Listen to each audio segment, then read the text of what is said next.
Hello, friends. Welcome to Pod Maverick After Dark. I am Kirk Henderson, joined this afternoon by Mavs Moneyball contributor Matthew Phillips. Matt, how you doing tonight, bub? I am wonderful. How could you not be wonderful after such an insane end to that game? I feel kind of hungover. It's just like such a almost like the headache, because it was just like such an insane. Is one of the tensest 3 minutes that I can remember in the kid KYRIE Luka era, because the Mavericks would often shit the bed down the pike almost every time, and before Kyrie joined the team, just the defense wasn't very good. But to have something like that happen is just insane. So the Mavericks, just as a quick summary of the game, Mavericks won 107-105. Okay. We'll talk about the ins and outs of the game. It was a really fun game. It was a really nonsensical game. It was a really 90s basketball game, if we're quite candid. But the Mavericks get up on the Nuggets in the fourth quarter by 13 points. It's 6:50 left in the game. They're up 98 to 85. They proceed to score 4 points over the next 6 minutes and 20 seconds because Jason Kidd lost his goddamn mind. We'll circle back to that. But then after Jamal Murray takes a three-pointer to make it 105-102 with 26 seconds left, Luka answers immediately with an incredible three of his own. Murray misplays the clock with the game tied 105. I think it was Tim Hardaway, of all people, who secured the rebound. Kidd calls a timeout. I think there's under 5 seconds left. Describe the last play for me, Matthew, because I don't think I can do it justice. Okay, so it was Tim that got the rebound, and in true Tim fashion, Tim tried to make a dumb play because he tried to dribble, which would have meant they could not advance the ball. But Luka and Kidd were both manically signaling for a timeout. So God, I didn't even realize that. Which is, it's funny because the ref actually pointed to the side because she said that he dribbled first. I'm not familiar with her name, but the one ref. And so, anyway, so that went on. So they granted them the timeout before the dribble, which was the correct call. They go up, they run the play. As I'm sure many of you are just ready for Luka from the left wing. Yeah, where's Luka going to get the ball running away from the basket? I'm like, this is what we've got going. They run a slight decoy action to pretend that that's the play they're going to run. They run Kyrie. So Luka goes to the left wing. The Nuggets honestly just defend it normally. They don't really overplay it. Kyrie comes, gets the ball at the right wing, extended, takes a couple of dribbles, ends up on a switch around Jokic, and shoots a left-handed running skyhook over a quality contest from a 7-footer from behind the free throw line. So probably like an 18 to 20 footer that is absolutely pure, absolutely cash, just goes in, very clearly was in time, and the Mavs win on one of the most ridiculous shots you will ever see. Just peak happiness as a Mavs fan. Just absolutely everything perfect about that play. Let's watch it together real quick. This is from the Dallas Mavericks Twitter account here. 18 seconds. Maxey inbounds it. Wow. And then he gets destroyed by his teammates. Let's watch it from another angle because we had the one right behind Maxey. We're going to blow this up. Down. Kleber. Oh, man. My feet is dying. Oh, well. It's not working for me. But that was one of the most bananas shots that you'll see in an NBA game. You and I were talking just before the show. I think the Luka step back three over Paul George, I think it was Paul George, and in the bubble was pretty amazing. It was absolutely amazing. Best game winner I've seen. I think this might be a better game winner. What do you think? That one was over Reggie Jackson, by the way. Oh, okay. Yeah, it was the double bang from Breen. This one's absolutely a better shot because just the degree of difficulty is Luka got basically a clean look on that play. Like, I mean, it was a hard look, obviously, because it's a step back from 30 feet and everything. But Luka basically got a clean look over a guy that's 4 or 5 inches shorter than he is. But in this one, it's against a 7-footer, and that's a good contest from Jokic, and it's left-handed. I think he switched to the left hand because Jokic was on him so well. Like, he used the little stutter. I mean, it was just a millisecond of a stutter, and then I think he realizes if he goes up with his right hand, he's gonna get it blocked. Because I mean, he's still God, what a shot! What a just a great way to end the basketball game. And go ahead. Yeah, it was just overall. I mean, it was a lot of fun. And while that is certainly not a shot that you look at and say, "Hey, look at the great process. Look at the great shot we got." This is the shot we want. We're getting great shots. I mean, that's obviously a very low percentage play. However, it does show willingness to try something other than Luka as, "Hey, we're getting the ball at the left wing, running away from the basket, and we're going to shoot a 48-footer." Or, I mean, I'm exaggerating there, but just something insanely deployed. It shows an option to do something else. It shows an option of doing something else, and the variety is the spice of life, as they say. So it really helps here, and it led to a win. So I mean, it's just being willing to do something else just really helps. And I mean, I guess we need to talk about the rest of the game. Like, that is sure. The game winner is obviously how we got there. There's some interesting. The game winner was a fun way to sort of top it off, but it really underplays, and I hope doesn't erase the rest of this game, which up until the drought and really from the second quarter on, I felt like the Mavericks played really, really fantastic basketball. The first quarter, the Mavericks ended down 34 to 30. It's 34 to 30. 34-30. Yeah, and Mike Malone had gotten a technical foul arguing that Jokic was getting mugged, which was, I mean, the game was a physical game. I don't think he earned, he got some free throws. He was getting calls and really getting away with no calls all game. But then from there on out, the Mavericks really just locked the Nuggets the fuck down. I mean, that was an incredible display of really just grit and attacking both on defense and on the rebounds. And we just, I had a friend of mine, John, just sent me a text before the game. He said, I don't remember the last time the Mavericks won a big game by dominating the boards. So what were they doing differently in with respect to what you were watching? So the biggest thing I saw is that this game was an example of how the Mavericks are different post-trade deadline in both good and bad ways. The good ways, obviously, they're bigger and more athletic. They harassed Jokic and Murray combined to shoot 9 of 30. I mean, they're both extremely efficient players. Murray has been on a very Kyrie Irving run lately, where he's been just killing people, and Gafford was really, really physical. And this was a weird game in that he did a lot. He did a really good job, other than he had a couple of lapses in space, but he did a good job at the things I think he normally struggles at.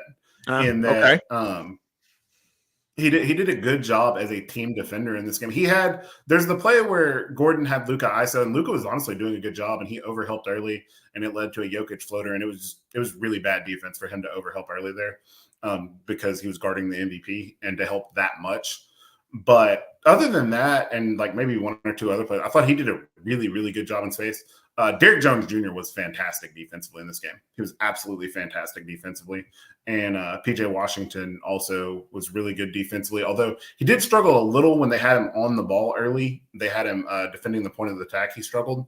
But once they got away from that, just the length and athleticism from the wings, combination of Washington and Jones, it changed the game. It's legitimately, we've watched the Mavs be, I mean, obviously we saw really good defense from Bullock and Finney for the 1 year. But outside of that, I mean, we've seen the Mavs be out-athleted and out-lengthed forever. And Derrick Jones Jr., doesn't get out-athleted or out-lengthed by anyone in the world. And as the Mavs as a whole, they played Lively and Gafford combined for 47 minutes. So we were big basically the whole game. And then when they did that, Maxey, the theoretical floor spacer that he is, was out there to take some threes, and his spacing is purely theoretical at this point. I think I want to circle back to that a little later, but let's get through all the good parts, and then we'll circle back to kind of kicking them in the shins.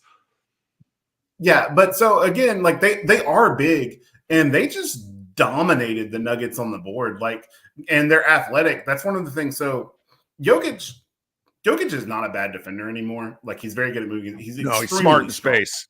Mm-hmm. Super strong, and he gets away with murder. But all of that being said, he uses his things, but he does have physical limitations, much as Luka does. He has physical limitations in that he's not a super athlete. And Gafford and Lively and Jones and Washington are all much, much more athletic and quicker than he is. And so they used that, and they went to the rim. And this game was allowed to be very physical on both ends at times. Like, there were some other, without going too far down that rabbit hole, it was very physical on both ends. And I felt the second half was more balanced than the first half. Yeah, it definitely was. But the main thing I was going to go with there is that it's been a long time since the Mavs were able to adjust to a game being allowed to be physical and take advantage of it. Like, because generally, like, when we talk about, they're allowing teams to be physical, like, we'll say Boston or somebody like that, where they just, are super, super physical. And it's like, well, you got to adjust to the game being officiated. Well, the Mavs were able to adjust, and they took advantage of being allowed to be physical for large parts of the game. And that is a skill that is important, because there are going to be games that are officiated like that. Not every game, and especially, without going into the Tom Habestraw story about the whistle changing for the league as a whole, the NBA is a more physical league right now than it was before the All-Star. Yes. That is a fact of life, and it is important.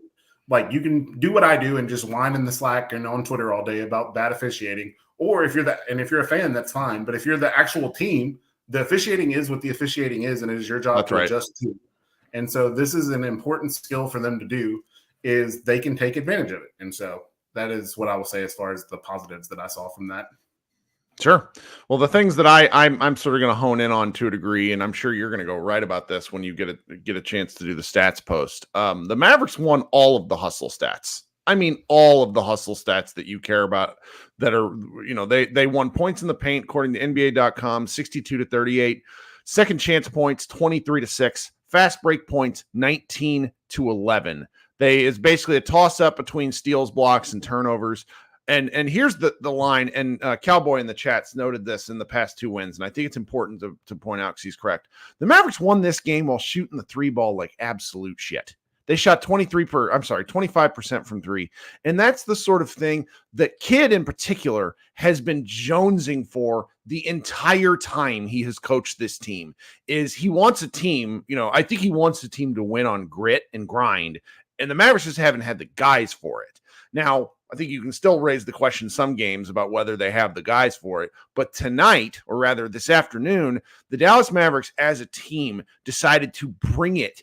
And the thing that I found myself really kind of in awe of, and you have a better eye for this in game than I do. I need to sometimes watch games 2 and 3 times. I really felt like the KYRIE Luka combo, which tends to get picked on defensively, or mainly, honestly, just because I think they use their energy on offense and they try to save it because it's a long game. I thought the two of them played really active defense. Is that a fair assessment? Yeah, there was a play. It's really early in the game, and I want to clarify, it's not good defense, but I think the Mavs were ahead like 5-3 early. So this is obviously super early. And if you go back and watch it, Aaron Gordon gets a corner three, and Luka he's leaving the paint as Gordon is getting ready for it. And he does his version of a little Cornet contest. Like, they call it the Eclipse D in Boston, where Cornet jumps from way away. Luka's never going to get there to contest that shot. Like, he's 18 feet away from him, but he does at least jump to disrupt his eye line to the rim, and Gordon misses the shot. Would Gordon have missed the shot if Luka did nothing? It's very possible. It doesn't matter one way or another. What I think that showed, was that Luka was locked in and going to try. And that is the important thing with both Luka and KYRIE, is that they don't have to be great defensively. Like, their job, neither one of their jobs is to be an all-world defender. Like, that's just not a thing. No, that's not what they're paid for. Yeah. But what they do need to do, and what really, really helps, is especially in big games and important games, are you going to give effort? Are you going to try? Because they're both incredibly smart. They both understand spacing on both ends of the court very, very well. And Luka especially is strong and very long. And there was just, like I said, on that play, like it was a good sign for me early, because there are plenty of times we've all seen it. And I am the champion of Luka's defense is not as bad as everyone thinks it is at times. But that being said, there are plenty of times where in that spot, Luka either does the little Nurkic hand wave where he does like that and just like basically does like people do in pickup games, is like, oh, you're not going to make it, or he's with us or something like that.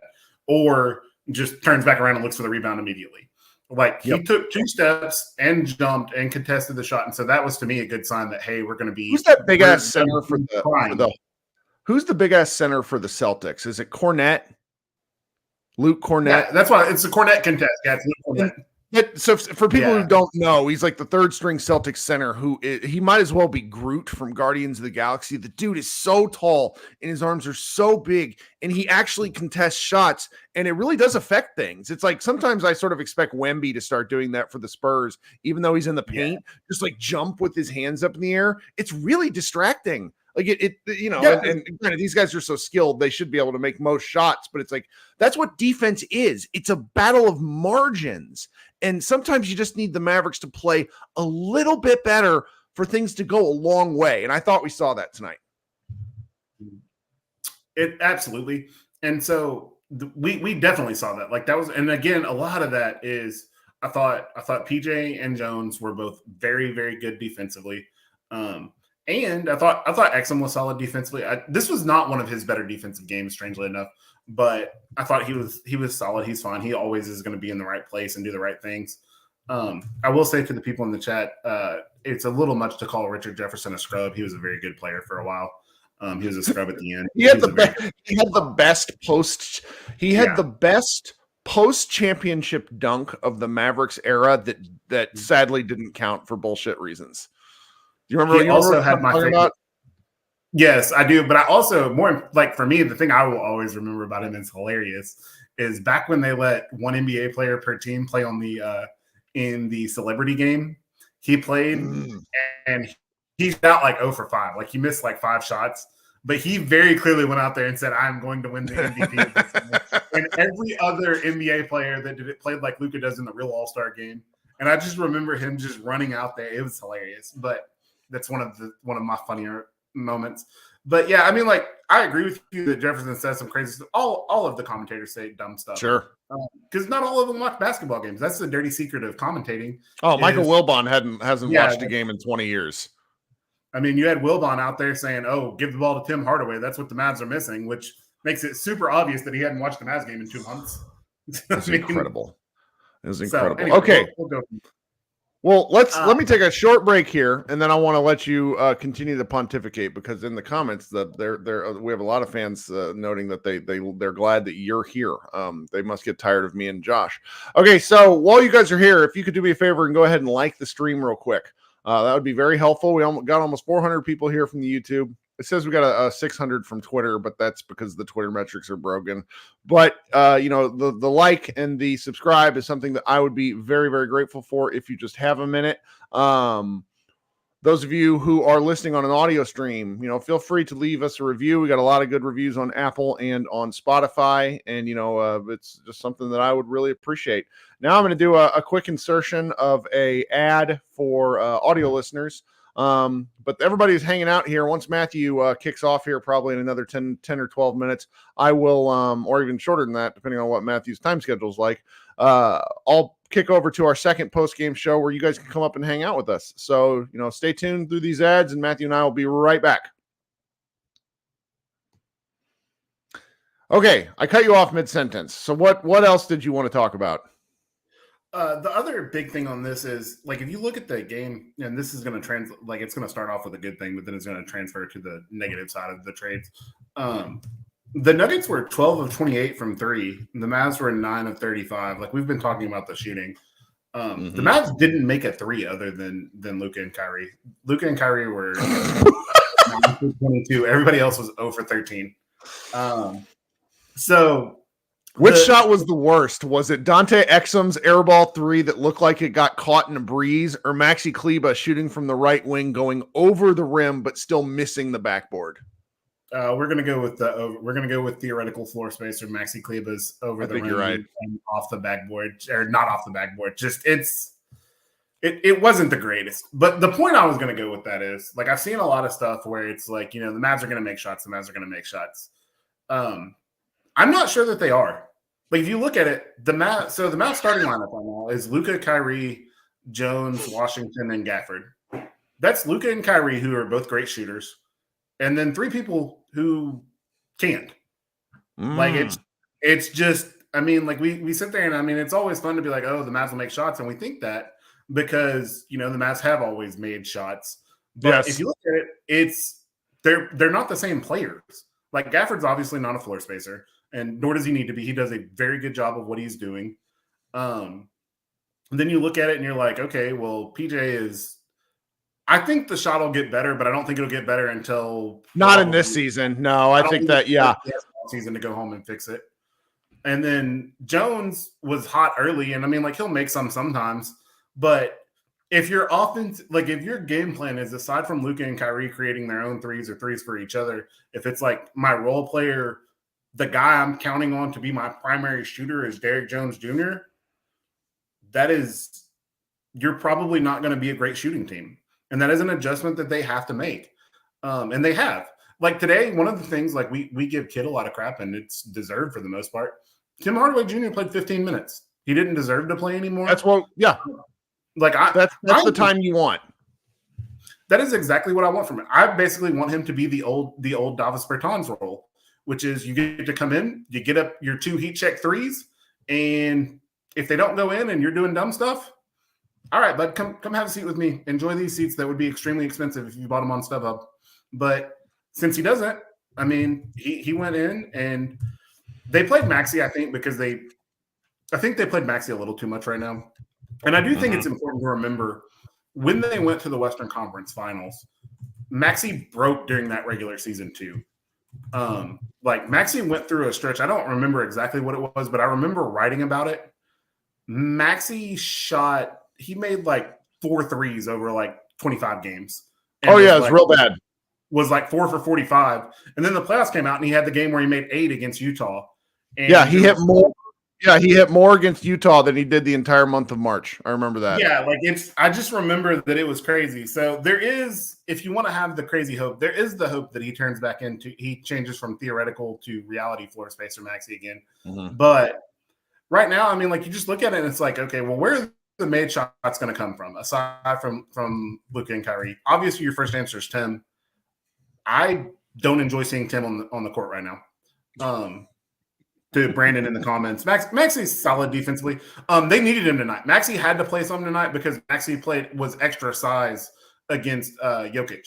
Like, the Mavs did a great job on Jokic. Like, it's tempting as a Mavs person to just be like, wow, man, the Mavs were very lucky that Jokic and Murray didn't play well.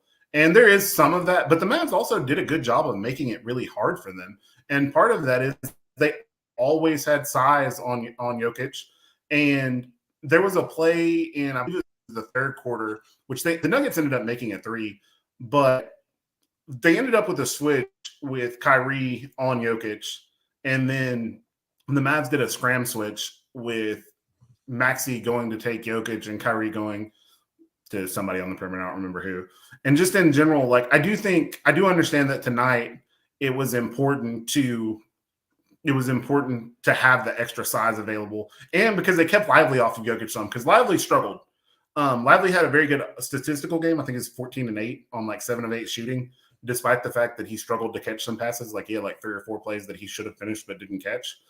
But he struggled in space, and there is no center in the world that puts you in more of a bind as a big man defending space than Jokic. Like, just his ability to pass, his ability to shoot, all that good stuff. And there were several times when Lively and Maxi were in the game where Maxi was guarding Jokic and Lively was guarding either Gordon or just whoever else who's floating. And so I thought, and so if it's hard to be critical because you're playing against the defending champs who are the number 2 seed in the West. But I was dying at how often the second Mavs defender was losing Gordon on the baseline and from the dunker spot. That sort of thing was so maddening to watch, but that's the kind of presence that Jokic causes teams to freak out. So I didn't really tweet about it, didn't write about it. It was just kind of like losing my mind at the moment because Jokic is just that good of a player.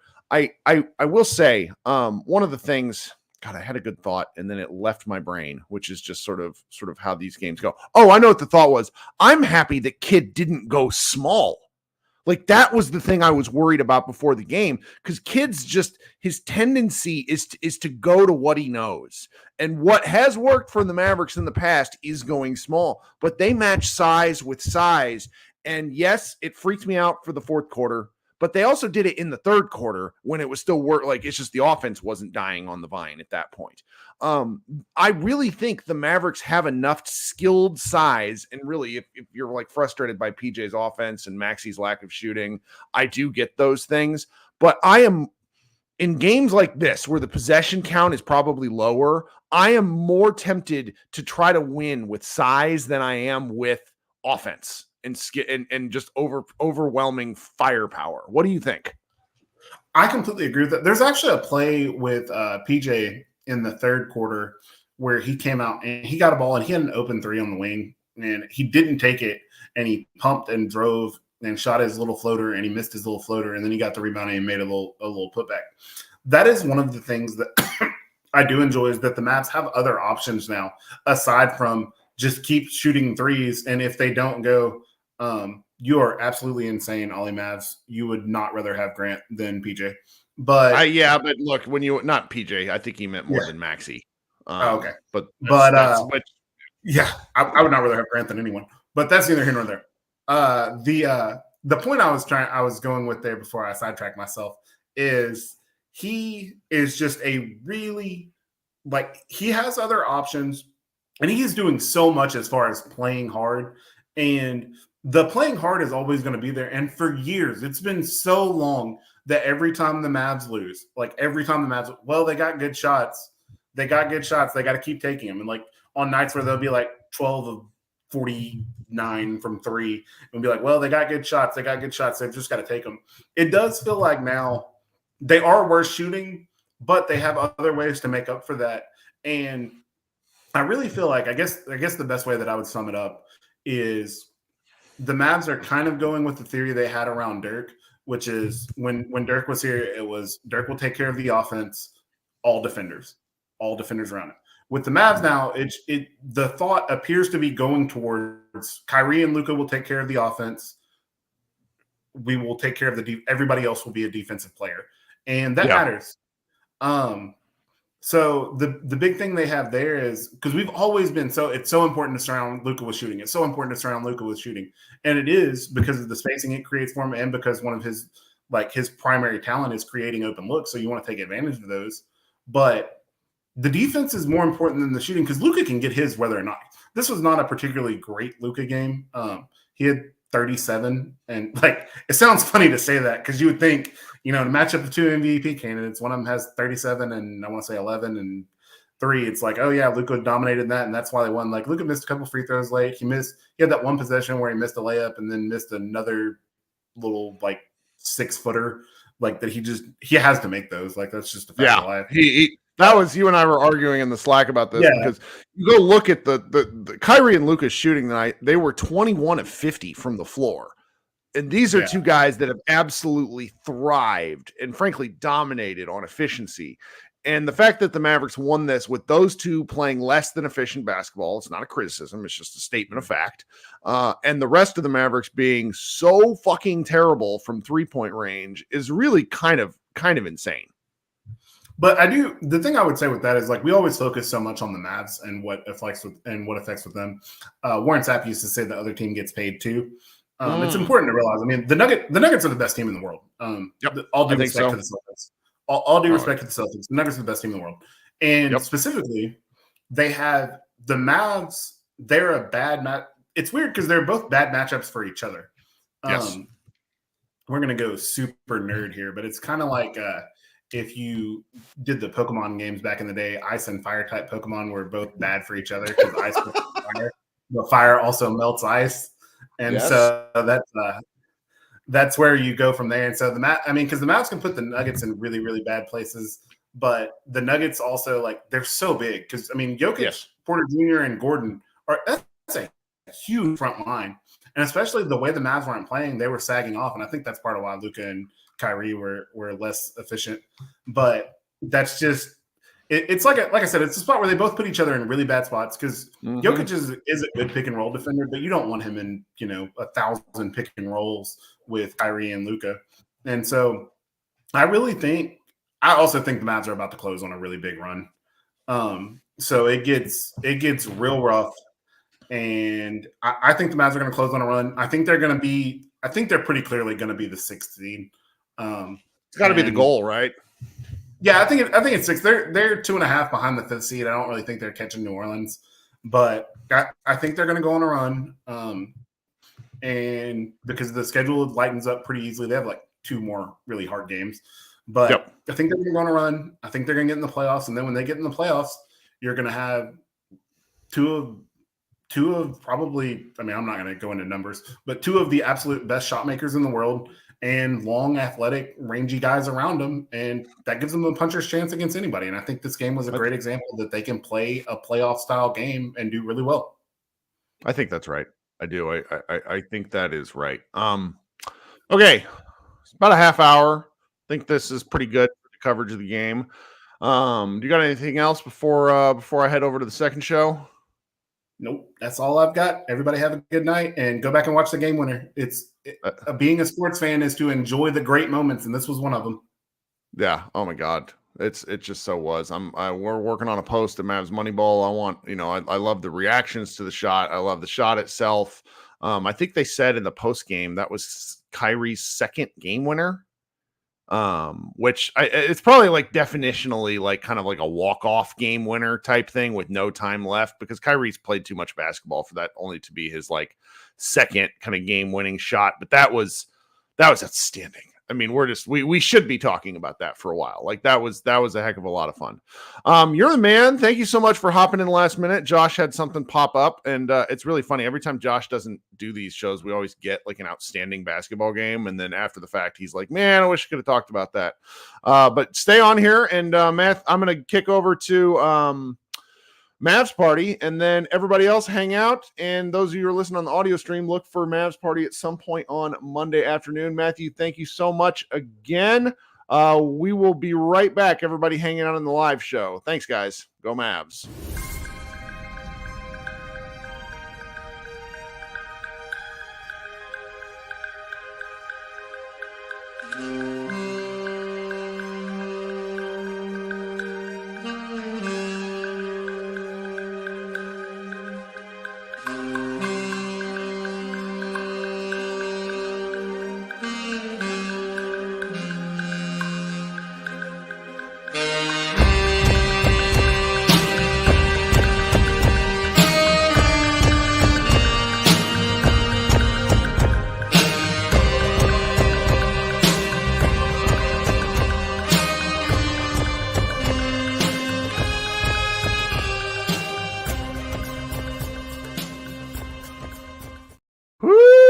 Folks, welcome back. This is an episode of Mavs Party. I am Kirk Henderson, joined by you guys. This is our fan participation show. Those of you who are watching on the live stream, feel free to click the link to the StreamYard app. It is an easy-to-use app that will let you join from your phone or from your computer, where you can hop up here and talk a little basketball with me, share your takes, share your reactions.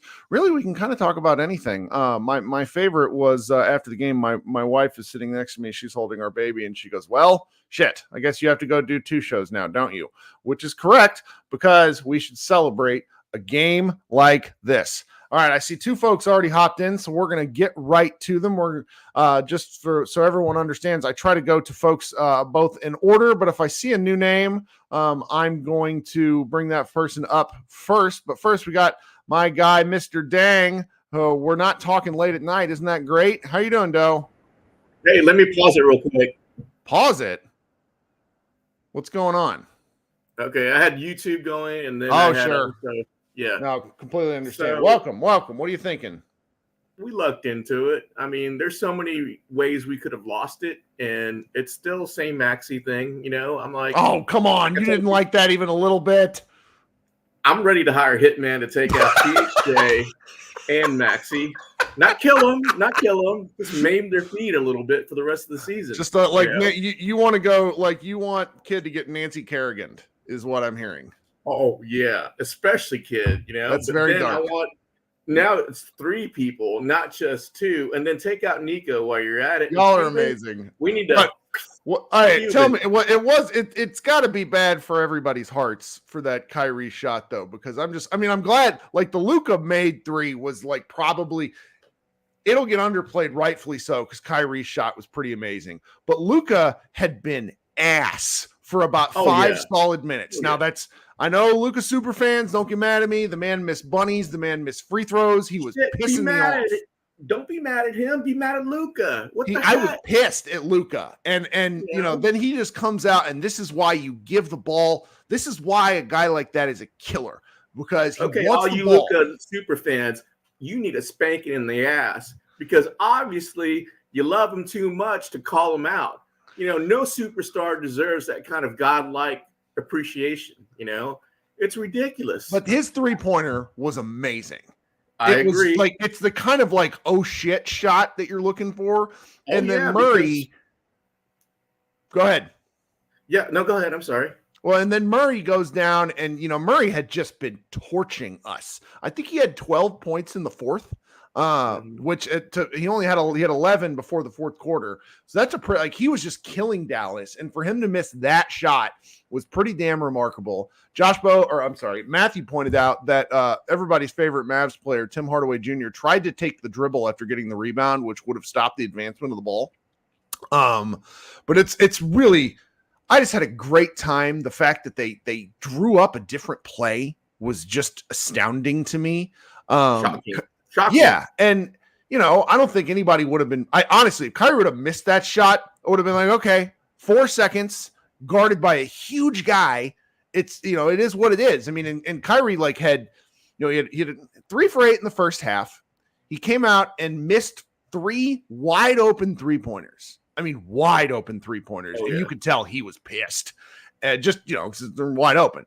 And then he proceeded to rebound and have a really astoundingly good third quarter where he really closed to where the Mavericks led 84-79. He had 2 buckets. The Mavericks had a 9-0 run where they went from 65 points to 74 points.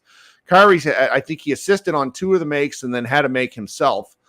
Just a really great bounce back half after kind of a pedestrian first half where you saw Kendrick Perkins being like, they need to involve KYRIE more. And yes, they do. But KYRIE's game works so well with Luka because there's very little forcing. I'm going to take what comes to me. And with the game-winning shot, he took what was available. And I mean, my wife keeps sending me videos. My son is out front attempting left-handed running hook shots. Not the most. He's not having KYRIE's result, is what I'll tell you. It's pretty funny to watch, though. But what else you got for you? I'm talking over you. Yeah, I forgot, or I kind of forgot about the game because I was so busy working and stuff. But I was able to catch it on DVR, so I didn't hear your first show very much.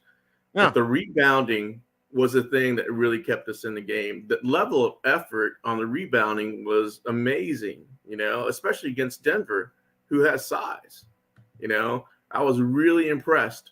But my God, what do you have to do to get Maxi out? I mean, I just don't understand. I mean, I said, the lineup that was in at the end of that game was pretty big, and I do like the size, but he just has to hit something. I mean, there are droughts, but this is it's 11 points in 163 March minutes. Yeah. That's 1 point every 1.4 quarters. Right. Or, I'm sorry, 1.25 quarters. Really bad. Well, if you want to go big, why not double Lively and Gafford? The defense in space is, I think, something they're still worried about how Lively gets called for stuff. And to an extent, Gafford, like there was a play, I don't know if you remember this, but like Gafford got shaken baked by Aaron Gordon from the left corner. He got matched up on him in isolation. And I just think they worry about Gafford in space. I don't necessarily think it's fair because it's not like any other Mavericks playing better defense, but I think that's what the worry is, if that makes sense. It is, but instead of playing, let's say, the double tall lineup in the end, why don't you insert it, somewhere in the middle of the game, for a few minutes just to see how it rolls out. Well, maybe they will against one of these weaker opponents. I'm kind of the Nuggets are a tough team to experiment against because it really, right. I kind of felt like the Mavericks were going to lose the thread at any moment. Only then all of a sudden they're up 13. Yeah, or even roll out Omax, with a big lineup of Lively or Gafford, and really, that would require him. That would require him being with the Mavs. I think he might. I didn't. Yeah, I think he's with the Nuggets. So I'm sorry, the Legends. And then if you kind of look at it, we were having better success with Lively on I can't remember his name, the center for the Denver Nuggets. We had better success from him in the second half. Yeah. Yeah, they let him play a little bit more. They were calling fouls on him in the first quarter, but I mean, it was a real physical game, real physical game. Right, and then on top of it, I would have liked to seen either our best wing defender, PJ Washington, or DJJ Jr., whatever his name is, guard, the point guard for Denver Nuggets. What's his name? I would like to see that. Yeah. Because they were torching. He was getting torched by everybody that we put on him. I'm like, they were switching on to Luka with him. I'm like, why don't you try something different? Those guys have length at least, that you could put on them. Maybe they can't keep up with them. The heck, everyone else they put on couldn't keep up with them, Sure. Well, I wouldn't, I had a great time. That's 2 of the 3 Denver games have been really fun. I'm looking forward to, I don't know if they should be done for the season. I wonder if they play one more time. I should know this. You'd think I'd know this considering I run a Mavs site, but that's just the way things go sometimes. Well, you got anything else for us? Because I see we almost got a packed house down below. What's the next game? Who we playing next? So they play the Spurs at the Spurs, and that is on Tuesday. There's only 2 games this week. They play a home and home with the Jazz. Okay. Is Wemby hurt? They'll probably play him, but I mean the rest of their team is so weird. I hopefully the Mavs play a full roster just so we can notch the win. But I think they're probably going to be tempted to rest Luka or Kyrie. I don't know if you caught this little tidbit during the broadcast. This is the most consecutive games that Kyrie's played since the 2016 season. So wow. That's going on 8 years. So good for him, and he looks great. All right, man. Thanks so much for kicking us off. All right, coming up next, we got my guy, Jose. Haven't seen Jose in here in a long time. Jose, buddy, what's up? Not much, chilling. How about you, Kirk? I'm coming down from a high. I'm grateful this wasn't an evening game because otherwise this would be like a game where I would just be up until 3 a.m, which now I get to kind of, maybe go drink some tea and relax after this is done. But right now I'm enjoying the high. This feels really good. You drinking tea? That's surprising. Usually you'd be talking about one of your mixers that you're making. And that's true. Going off into the sun. Little cocktail. That's a good point. Maybe I should have a cocktail. Jose always thinking ahead. That's a good point. Yes, sir. But man, I had to say, Kyrie, beyond the constant rhetoric that, oh my God, Kyrie's one of the best closers in the game, and Kyrie doesn't work with Luka. It's just to see Kyrie be able to make a shot like that, and everybody always says it. This is why you trade for a superstar like Kyrie's caliber. This is why, so we could have moments like this, so you could get plays drawn up for a Kyrie to make shots like that. And you and Josh are always the biggest proponents in terms of talking about our offensive schemes out of timeouts. And they even mentioned it on the broadcast. Yeah. We have the second best offense out of the timeout.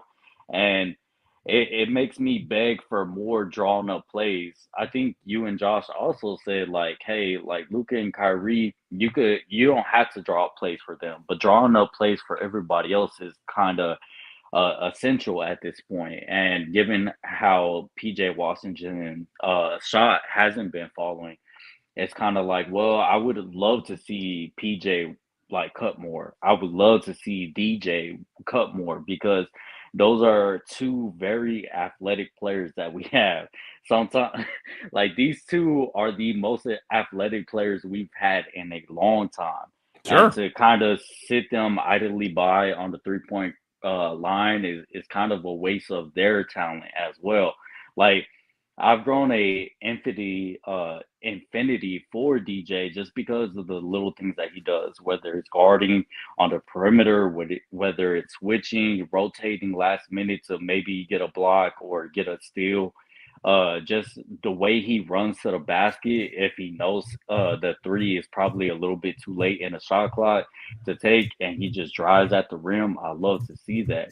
Like the Mavs over the last couple of games have been attacking the basket a little bit more, and I love to see it because when our three ball ain't falling, it's like we got to win either in the mid range, we got to win at the foul free throw line, or we got to win at the rim. Yep. So I love to see those types of actions implemented when Luka and Kyrie could just generate anything else for Sure. themselves.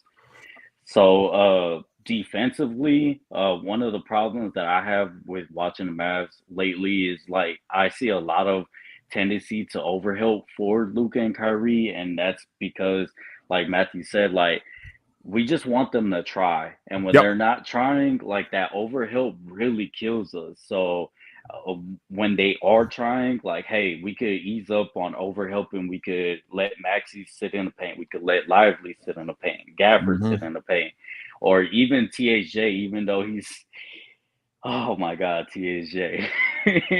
Even though THJ is THJ, like if Kyrie and Luka are just playing with a little bit more effort on defense, hey, we could skate by on some of the times where Jason Kidd does roll out the 3 guard lineup. And that's not one of my favorite lineups either because I feel like Exum as a connector was somewhat good today, just didn't get a lot of runtime today. But we need those 3 ball handlers to be able to just play some defense. And Exum, plays very solid defense on a game to game basis. So I'm not necessarily worried about him, but Luka and Kyrie I definitely. am worried about look, man. Exum has been one of my favorite additions to the Mavericks, but someone like he needs to go straight to prison for throwing a lob to Maxi Kleber in 2024.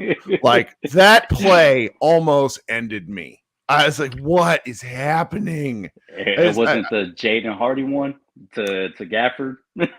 That one, yeah, but I mean that one is, I don't know, because it's like at least with Gafford, he could jump. Like with Maxi, it was like, what? Why? What is? And at least Yeah. Maxi got fouled because that would like it ended up being no big deal. But it's, at the time, I'm like, how did this possibly happen?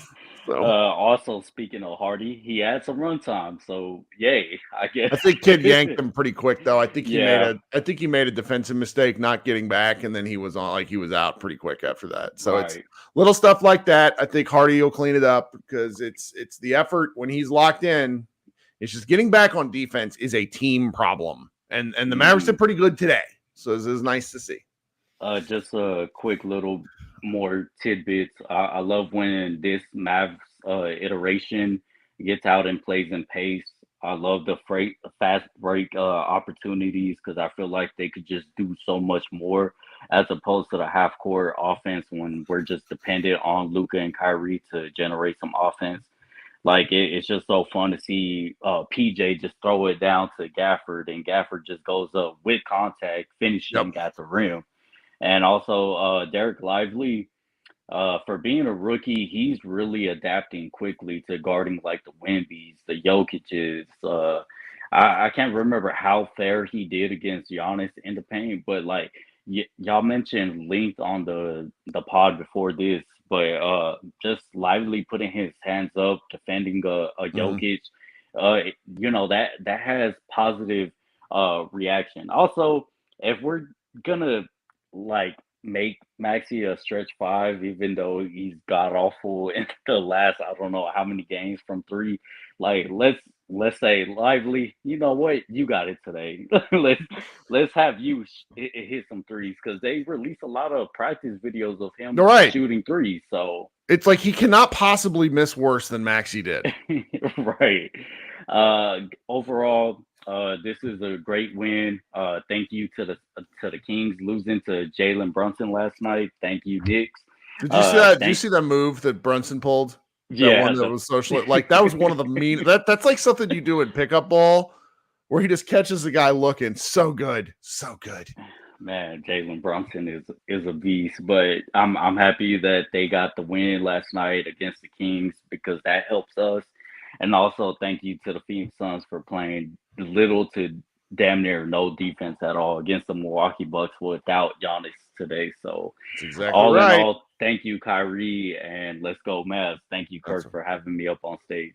You're the man, Jose. Talk soon. I did want to point out one thing about Lively's game. I was being, and I'm not a little bit on social. I'm holding Lively to a high standard because I think Lively can do really great things. I thought his resilience this game was very impressive, meaning Derek Lively in particular. Lively made some bafflingly bad mistakes for him, rookie, whatever. But I've really loved his game where he missed a Luka alley-oop. He missed a Luka, like a pass just went through his hands out of bounds. He got lost a lot on help defense in the first half. He fouled Jokic twice in the first quarter in those 6 minutes. And he was just kind of off. It's kind of off, but he kept playing. And he played fantastic in the second half. I was really just enjoying his game. I wanted to kind of point that out. All right, coming up next is my man Henry. Henry, how you doing? Talk to me nice, Kirk. Stop playing with the GOAT. Talk to me nicely. Look, Kirk. You were late to the first show. We talked about KYRIE. Yeah, we talked about KYRIE's shot for 8 solid minutes. It was great. It was great. Late. But before that, shout out to Luka, first off, for hitting the shot to put Kai in the position. You can't, as a fan, having both your stars hit when it matters, you can't ask for a better ending to a game. Luka setting it up and then just Kai knocks it out of the park. You can't ask for anything better than that. Where the hell was Luka on the game-winning play? I wasn't even looking because I was just my eyes kind of followed KYRIE. So he came around. Kai came around, curled over from the sideline, and then Luka was going towards the basket, and he's just watching it underneath it, looks it, and then he hits the ground. Like I thought Luka was finna cry tears of joy, no joke. But I think he was just kind of like in disbelief, like ain't no way he just hit that shit. But yeah, no, you can't ask for anything better than that. This game was so good. I'm willing to overlook Jason Kidd closing with Maxi Kleber. I don't know, absolutely no idea what that traffic cone was doing in the game. No idea. I'm a big proponent for Omax, but this is not the time. This is not the team to experiment with putting Omax in, but he can't be worse than this at this point. The Maxi minutes were so and look, like I get the theory because I don't mind Maxi's defense, but the offense, it's become 4-on-5. They do not guard Maxi. And I'm tired of all kinds of people in my life, smart basketball people, have told me, well, it's Maxi's floor spacer. Teams are guarding him. I'm like, no, they're fucking not. They're not guarding him. That second three, the one that was from the right wing, very close. Yes, the air ball. There was it was like the Red Sea parted where they're like, fucking fine, you take the shot, bro. And then it was like, look out below. It was a horrifying shot. And I feel bad for the guy because it's not his, like, it is his fault that he's missing, but he's doing his assignment when he's in the game. But, you're going against a Denver team that's amazing at scoring. I actually didn't think the Dallas defense down that stretch was that bad. It's just when the offense was, 4 points from 6 minutes, 50 seconds until Luka hit the 3. That's how bad the offense was. And I did not like what Kidd was letting Luka and KYRIE do, predominantly Luka, where they're kind of going ISO ball heavy. And it's like, stop trying to run the clock out. You have to score against Denver. And I don't want to say they escaped, but I'll take it. I would much rather them win than lose and us get to nitpick about stuff like this than hyper fixating on the lineup decision down the stretch. I still can't believe we won this while being absolute shit from the 3-point line. Like if the threes start falling, we're handedly beating a lot of teams in the West. This is numero one reason why teams don't want to see us in the because most people only have one superstar. Right. We actually have two. I'll give it to Denver, obviously, with the Jokic Murray pick and roll. But we're one of the few teams who actually have two people who, when palms get sweaty, knees weak, arms are heavy, is vomit on the shoulder already. Sure. Mom's spaghetti, he nervous. We got two people that's actually going to get it done. But what do you feel was the biggest takeaway from this game? What do you feel was the biggest takeaway from this game? I thought that the Mavericks played with a physicality as a team that I've not seen them do very often, because it's, Denver was a little asleep at the wheel. Like, I'm glad the Mavericks won, but it took Denver kind of being asleep for part of this, but they never punched back. And the Mavericks coming out with the level of crashing the boards on both ends and really challenging the Nuggets at the rim as the game went on. They were pretty bad about it early on. But that was something that I was really delighted to see. It's the second game that they've won here out of the past few. Our man Cowboy in the chat pointed this out, and you just mentioned it yourself. They won without 3-point shooting. And I'm pleased with that. Is that a sustainable path for success for this team? No. But what they showed me in this one, and really what they have not showed in so many big games against quality opponents this year, is the team has not stepped up on defense at the right moment. And that was something I'm sure Kid in his post game has probably talked about that, because that's what he begged for. And it was really nice to see it. And because, you get to the playoffs, and, you've talked about KYRIE IRVING playoff stuff a lot. Luka's playoff success the last few years has been there for sure. But you still want to see it in the regular season, at least at times. And so to know that these guys in a slower possession game can bring the defensive intensity, that's what I'm really walking away from. Yeah, that's right. Shout out to Dodang in the chat here as well. I'm definitely willing to go half on that hitman for Kid, but I definitely like the slowing it down, and it's, how do I say it? I'm not really sure how I want to say it, but great team win. I mean, okay, last year when Denver won it, they weren't the best defensive team. I think they were somewhere between 14, 16, somewhere in there. They were pretty of a middle of the pack defensive team when they won the title. But there were 2 to 3 minute stretches where they would actually become a top 10 defense. And that's really all you need. You need certain bursts and stretches, 2, 3, 4 minutes where you absolutely shut down the other team. And if we can do that, we're good to go. And I see people no, he doesn't. If anyone who watches ball, Jalen Brunson is closer. Okay, this is going to show who knows ball. If you were watching Isaiah Thomas when he was with the Celtics, and I think he was like a dark horse MVP candidate, averaging 27, 28, now before he had that tragedy in his family, Jalen Brunson is closer to Isaiah Thomas than he is KYRIE IRVING. And there's no disrespect to Jalen Brunson. Yeah. No disrespect to Brunson. I love Brunson. He actually shouted out KYRIE after the game. So Jalen Brunson is closer to Isaiah Thomas at his peak with the Celtics than he is KYRIE IRVING. So I think KYRIE and Luka's. I think Brunson. I'm sorry.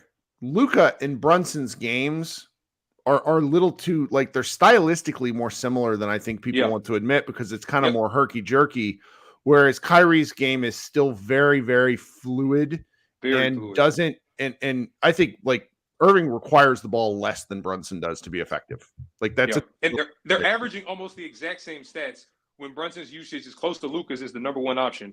And I think they're off by maybe like a 1.5 to maybe 2 points as a second option. So Brunson's usage is pretty high, and nobody really talks about that. It's like extremely high, which is fine. I mean, it works. The Knicks are pretty awesome, and they're built for playoff stuff. But I think if you're looking for a stylistic difference, this Mavericks team gives you different looks, because I don't think just to be quite candid, like, Brunson does not get that shot off the way KYRIE does. Like, that's just an athleticism difference. It's a different style of athleticism. So.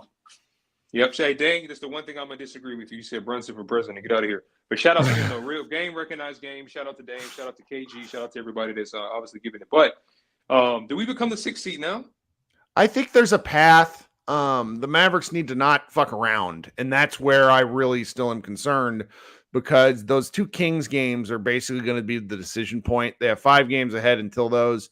If the Mavericks are able to, like, go on an earnest to goodness win streak, and if they're to beat the Kings, then I think they have the inside track to the 6th seed. But the Kings are a brutal matchup for Mavericks. Are we not the 6th seed tonight? Because I think we overtake them by 1 win. Let's go look at the ESPN standings. You'd think I would know this, but I don't.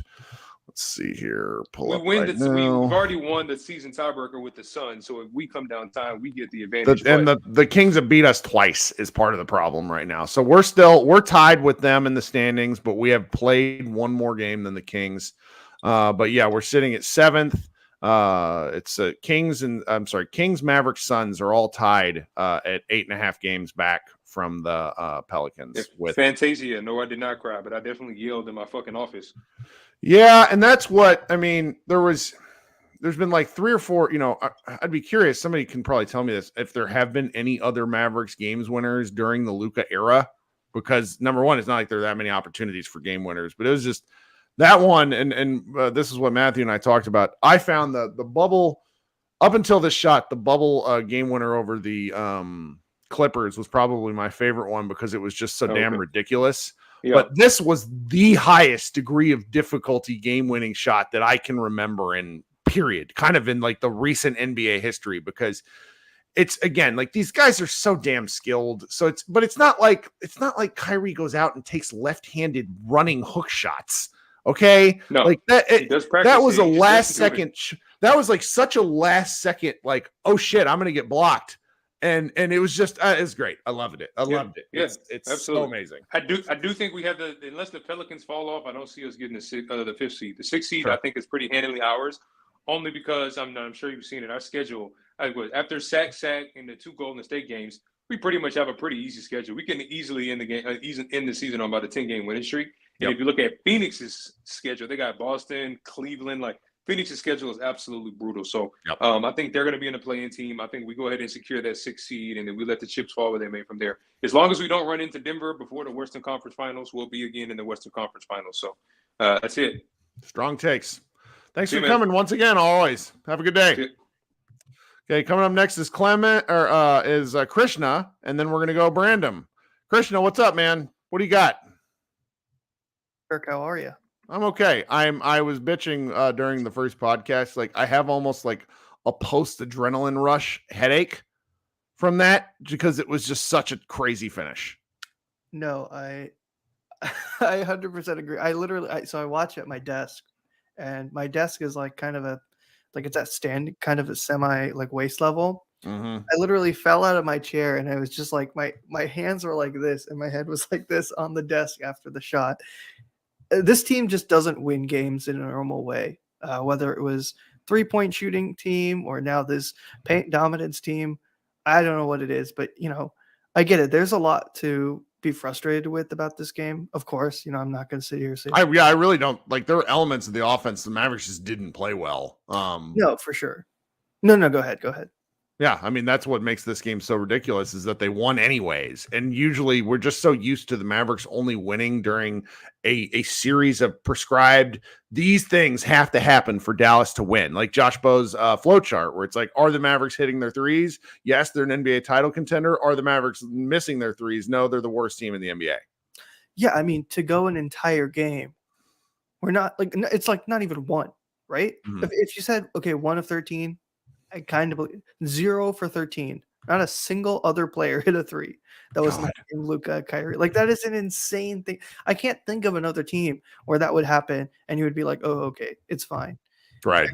And part of it is just some of these players I think aren't good enough to do it.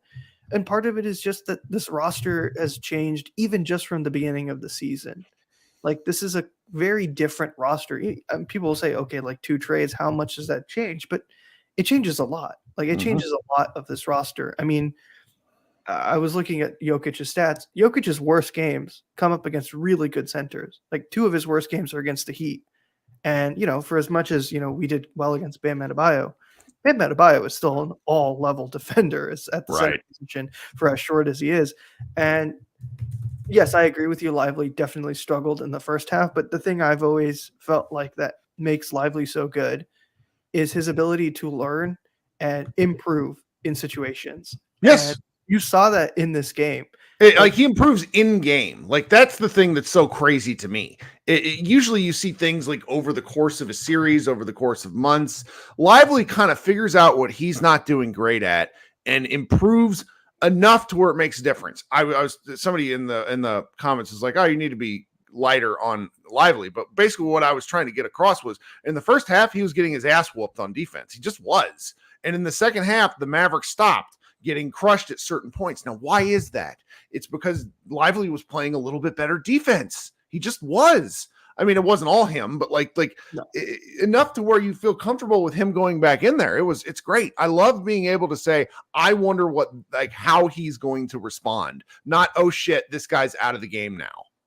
Yeah, and even his rookie wall, right, which he had, I think that was, I don't want to say inevitable, but it happens to every single player not forget about rookie season. It happens to every player during some points of the season. It's very rare that non-superstars players are play at their set level for the entire season. Like that's a rare occurrence. And so the thing, like you said, it's just his ability to improve, and he doesn't let things get to his head, right? It's something that, as much as Josh Green has improved, and I'm a supporter of Josh Green, I think he's getting better. It's something that clearly affects so many players. Like it's what we saw with Dante in the OKC game. Like you let small things become a snowball and an avalanche when you let them get into your head, and that could have easily happened to Lively. Yeah, some of those fouls I thought were pretty bad, but that's what happens, right? When you're playing against a guy like Jokic, who one is very physical, but also just way smarter than most guys in getting calls and baiting and putting guys in the right position. And so I thought he did a great job. And even on offense, how many centers, I guess Wemby and Chet, but there are not many centers agile enough to just pull a Euro step in a fast break transition. That's stupid stuff. And so I don't know. I'm just really happy. And the thing that makes me happier is this is the worst we're going to see him. He'll probably just get better from here. And I know you've talked about it and everyone talks the 3-point shooting. I think for him, it's it's a timing thing. And you have to actually put it into an offense, to have a 3-point shooter. But I also think it's just fine, just not being a 3-point shooter right now. He's still so effective as a player in the paint. And I get it. Some of the hand stuff was frustrating, but I don't know. I'm just still really, really happy about him. And obviously, at the same time, you have to say the same for Gafford. This team is not going to be this competitive in a game if you only have Lively, because you would have to play Lively 48 minutes, and that's just not going to happen. And so, I guess to criticize players, I think Maxey, the offense overall, I think has struggled. And I think the spacing for this offense has not been good. Yeah. And I felt even with Josh out there, you can see it. This team has struggled to shoot the ball so much. PJ has looked really bad in terms of shooting, clearly. Maxey has not been great at all shooting. Even Dante, you can see unless it's wide open, and even in the wide open situations, these guys are just not confident taking threes at all. Which is weird.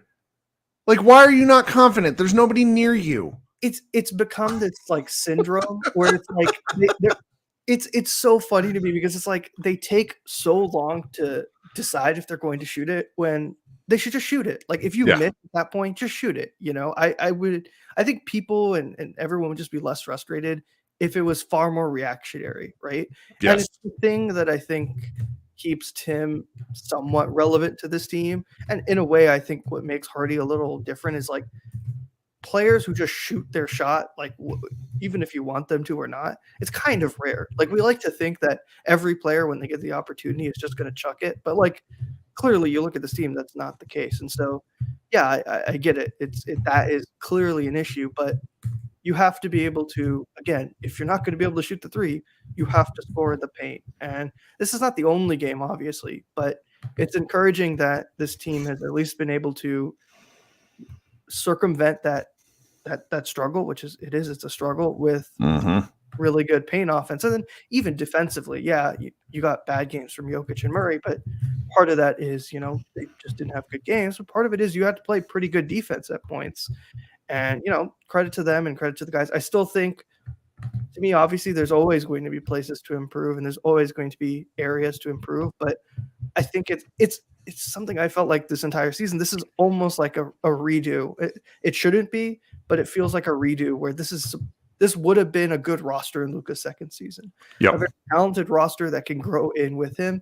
Now, the thing you have to see is, can these guys grow up very fast and get ready and play at a high level very quickly? But I'm not going to complain too much. I mean, how many times are you going to beat the defending champions who I don't think they had lost except for the game against Phoenix post All-Star breaks. And again, this is also I hadn't seen this, but we went 5 of 6 before this stretch. Right. Now 5 of 6 with wins. Like this team just goes on the weirdest winning and losing runs, and so it's just very funny to me. I mean, I don't even know who we have next. I'm that discombobulated. Usually I know who we do, but I think there's more positives than negatives to me. The fact that, and you and Matthew talked about it, this team in a weird way is now built where it's like, okay, 3 of you guys just play defense. Luka and Kyrie are going to do everything on offense. Right. And how good or bad that is, I don't know. I'm not necessarily confident in that, but I do think it's clearly a far departure from anything that we've ever seen for this team. And so I'm excited to see where this goes, but great win. Great win. You can't Great win. I love it. Take care. And thanks so much for hanging out. All right. So now we're going to go to Brandon, and then we're going to go to Brian, who is probably confused that it's not the middle of the night. Brandon, what's up? Kirk, man, I'm glad they won. That was a good game. It was a real good game. So I got to ask you something right before we start. You and Mr. Dodang are our old timer Mavericks fans, meaning you're old as shit, and you've seen some stuff. Yeah. Where does this KYRIE IRVING game winner rank for you in the ones that you've seen in your time? Man, Kirk, yeah, I'm that old. I'm gonna put it like this. I look at the ones that the Mavs have lost off of game winners, and I'm old enough to, and you probably remember too, LaMarcus Aldridge used to burn Dallas. Oh God, yeah. And it was every year, every game, he was just killing them, and it was just like Dallas will play really good, and they'll go to Portland, and Portland just had a number. So I can't really think of one where it's Dallas, but as in terms of the franchise wise, I had to rank it up there with one of the Aldridge game winners because, man, when Portland played, it wasn't like a rivalry, but Portland would never let them get the best of them. And tonight, Dallas never really just let Denver get the best of them. Yeah. And man, I said in the chat earlier that he beat him with the cream skyhook. So, it really was. I mean, it was absolutely the most skyhooking looking shot that I've seen in an NBA game in a long time. It was great. That's crazy. And man, this is just an old guy story right here, Kirk. So it has nothing to do with the game tonight, but people would go to Dallas. Well, they would go to the games to watch the Stars play back then because Sure. This is early Michael Jordan days. So when Bird went, you probably heard the story before. When Bird went to Dallas, they would sell out a lot of tickets. Of course, because they wouldn't. Everybody would want to see Bird, but Boston would rarely play Dallas back then. So right, once a year at most. Yeah. Watch the Lakers run them off the court or go watch Bird. So that was just an old guy story. But Kirk, I think that Dallas kind of proved, like you said before, they can win without threes. But at the same time, if they play consistent pace of play all 4 quarters, which I can't remember the last game where they played all 4 quarters, they could run with anybody. You know what I mean? And I don't know if the box score was an implication of Dallas hustling, but they shot significantly more shots than Denver. Denver let off 84 shots, but Dallas let off 100. Yeah. The offensive rebounding was massive. Yeah.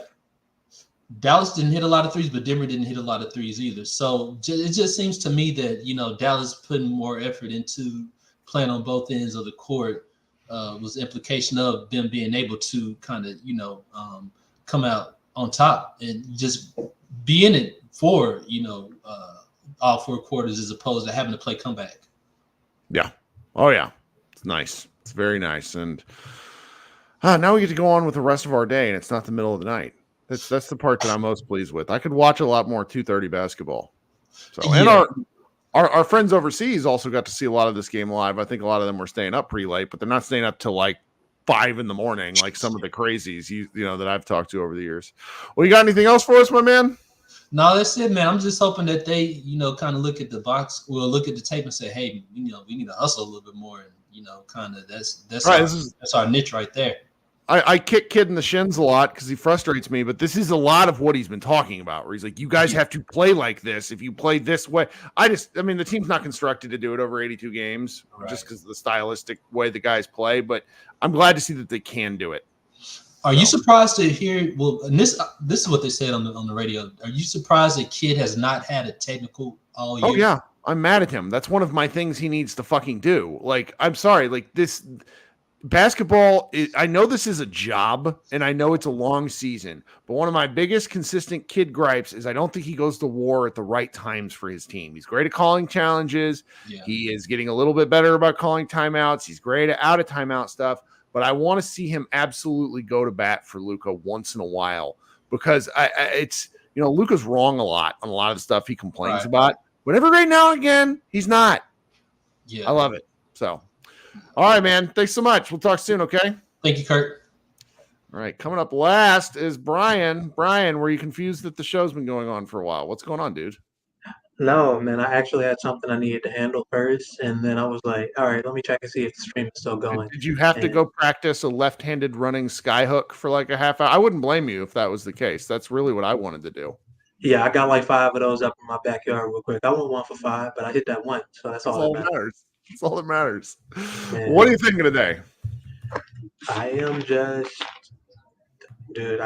Basketball made me happy today. That's that's a correct takeaway. That's kind of the main thought, and I'm like, wow, when was the last time I just said that and meant it, and there was no but or an and coming.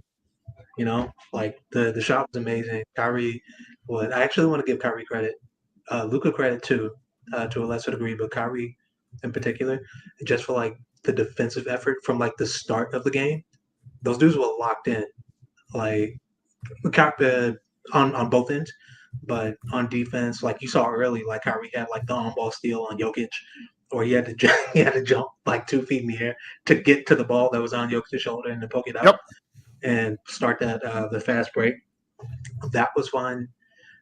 Just seeing them kind of be locked in all the way through, Luka not getting lost off ball nearly as much as he usually does. Derrick Jones Jr. and PJ Washington and Lively and Gafford just all kind of being like menacing defensively from I'd say the second half of the first quarter on through the rest of the game.